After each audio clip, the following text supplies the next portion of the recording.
Assalamualaikum. Halo semuanya, kenalin aku Nela Mumtaz dengan NPM 244100146. Di video singkat ini, ayo kita bahas materi tentang tasawuf falsafi. Dengan kata tasawuf, mungkin yang terlintas di pikiran kita adalah kegiatan zikir, menyendiri, atau fokus beribadah saja. Tapi gimana jadinya kalau pengalaman spiritual itu digabungin sama pendekatan logika filsafat? Nah, itulah tasawuf falsafi. Jadi, apa sih sebenarnya tasawuf falsafi itu? Gampangnya, tasawuf falsafi itu aliran tasawuf yang memadukan antara pengalaman batin para sufi dengan teori pemikiran rasional. Nah, di dalam tasawuf falsafi ada 4 konsep yang sangat terkenal. Pertama, ada fana dan bako. Fana itu artinya lenyap atau sementara, dan bako artinya kekal, berarti abadi.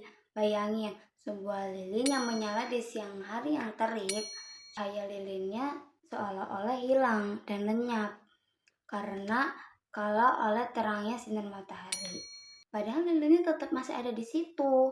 Nah, miripnya seperti itu fana dan bako. Kondisi di mana saat ego dan hawa nafsu seorang sufi melebur karena hatinya cuma berfokus dan dipenuhi oleh kehadiran Allah Subhanahu wa Ta'ala. Kedua, ada ittihad.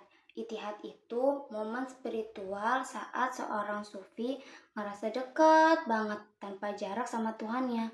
Ingat ya, ini bukan berarti manusia berubah jadi Tuhan secara fisik, tapi ini adalah simbol kedekatan batin yang saking intimnya sampai-sampai pembatas antara hamba dan pencipta terasa hilang. Yang ketiga, ada hulul. Konsep ini mengibaratkan kalau Tuhan itu bersemayam atau menempati hati manusia. Contohnya seperti kalau hati kita itu udah benar-benar bersih dari penyakit hati kayak ria, sombong, atau hasad, maka yang terpencar dari diri kita adalah sifat-sifat mulia seperti kasih sayang dan kebijaksanaan yang mencerminkan nilai-nilai ketuhanan. Keempat, wahdatul wujud.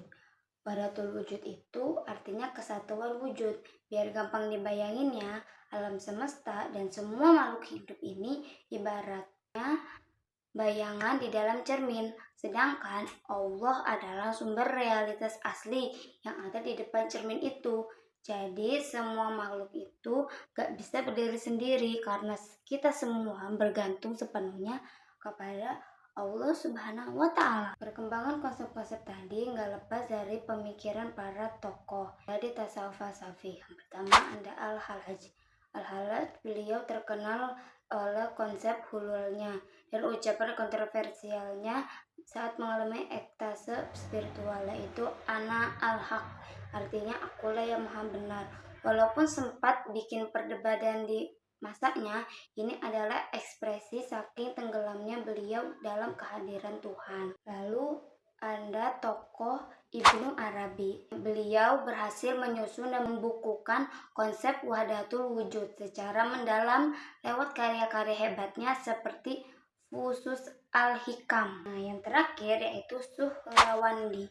Beliau ini dikenal sebagai bapak iluminasi. Pemikirannya sangat puitis dan indah karena beliau mengibaratkan Allah Subhanahu wa Ta'ala dan seluruh alam semesta ini sebagai tingkatan-tingkatan cahaya. Jadi kesimpulannya, tasawuf falsafi itu ngajarin kita kalau iman dan logika bisa jalan berbarengan. Makasih ya kalian semua udah nonton video singkat aku. Semoga bermanfaat. Bye bye. Bye bye. Assalamualaikum warahmatullahi wabarakatuh.